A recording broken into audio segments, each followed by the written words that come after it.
the Negro still languishes in the corner of American society and finds himself in exile in his own land.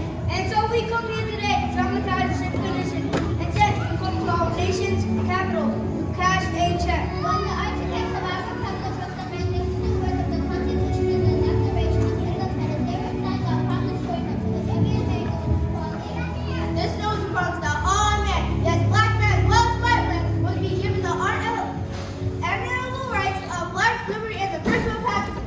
It is obvious today that America has defaulted on this promissory note insofar as the citizens of color are concerned. Instead of honoring the sacred obligation, America has given the Negro people a bad check. A check which has come back with insufficient funds. But we refuse to believe that there is insufficient funds in the great ultra opportunity of this nation. And so, we came to cash a check that was upon the man, the vision of freedom and the security of justice. We have also come to remind America of the fierce urgency of now. This is no time to engage in the luxury of cooling off or to take the tranquilizer drug of gradualism. Now is the time to make real the promises of democracy.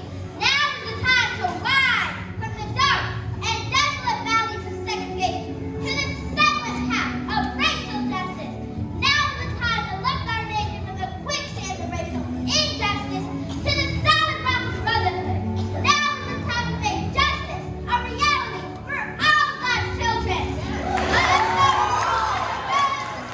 I say to you today, my friends, even though I face the difficulties of today and tomorrow, I have a dream. It's a dream still deeply rooted in the American dream. I have a dream that one day this nation will rise up and live as true meaning of its creed. We hold these truths to be self-evident that all men are created equal. I have a dream that one day in the red hills of Georgia and the sons of former slaves and the sons of former slaves owners will be able to sit down together in the table of brotherhood. I have a dream that one day, even in the state of Mississippi, a state swelling with the heat of injustice, swelling with the heat of oppression, will be transformed into a state of freedom and justice.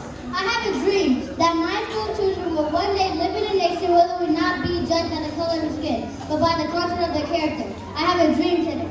I have a dream that one day down in Alabama, with his vicious faces, with his governor having his lips dripping with the words of interposition and nullification. One day in Alabama, little black boys and little black girls will be able to join hands with little white boys and white girls as sisters and brothers. I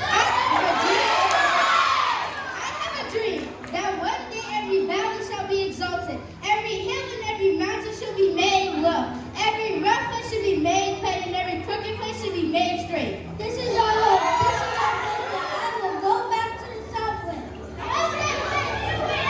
You have without despair a soul of hope. With this faith, we'll be able to transform the jingling discourse of our nation's beautiful symphony of brotherhood. With this faith, we'll be able to work together, to pray together, to struggle together, to go to jail together, to stand up for freedom together. No one will be free one day.